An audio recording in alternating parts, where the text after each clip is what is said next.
Welcome back to Kentucky Sports Television. Leading up to the start of football season, we're going to start previewing the year by talking with some of our favorite local media members. And to start things off tonight, Larry Glover, the host of Larry Glover Live, joins us on Skype.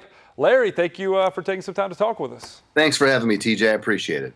We look at this football season. We heard Mark Stoops say just yesterday, we don't have enough talent right now to win a lot of football games. We need to be patient. And it's kind of been the message all along.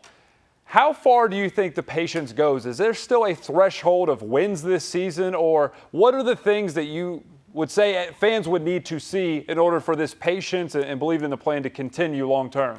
Well, I think Mark Stoops will certainly get a bigger honeymoon than Joker Phillips ever got. I think if this season goes really badly, I think most fans would blame the previous regime for not doing a better on the recruiting trail, and I think a 2-10 season, even God forbid a 1-11 season, I think in large part the previous regime would be blamed for it by the Kentucky fans. There would be some out there, especially if they lose to Western in the opening game. Of course, the Toppers being coached by Bobby Petrino. That might be the one caveat where people might say we could have had that guy and we let him get through our hands, and he comes back next year and he bites us by beating us on a neutral field. There might be some grumbling there, but I think for the most part, if the season goes badly, in large part, Joker Phillips and his staff will be blamed for it. You know, what's weird is we're covering Western for the other show, and people have been out of practice say they look off, and the guys aren't catching the ball. And I almost wonder if maybe Western, a team that we think is going to be great and should be great, the coaching change may affect them a little more than we think heading into that game. What's kind of your take on that opening matchup for Kentucky? It's only a 3-point spread last I saw, and how competitive that game is going to be and how realistic it is that Kentucky loses that game.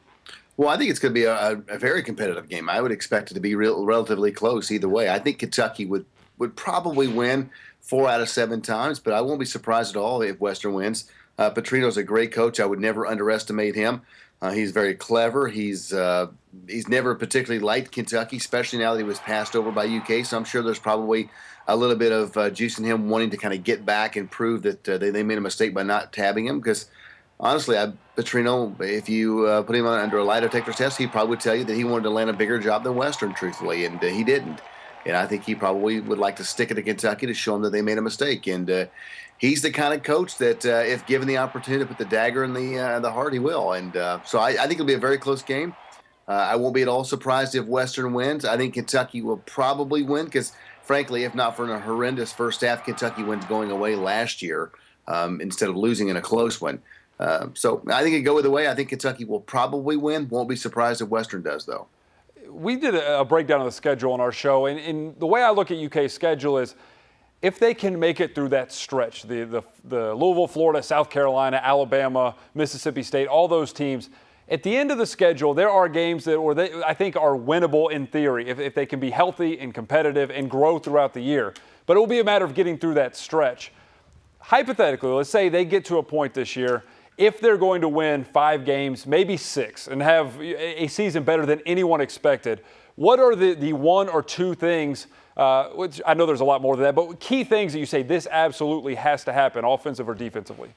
Well, I think one thing that absolutely has to happen is they have to stay healthy. They don't have a lot of playmakers on either side of the ball, and they can't afford to lose them along the way.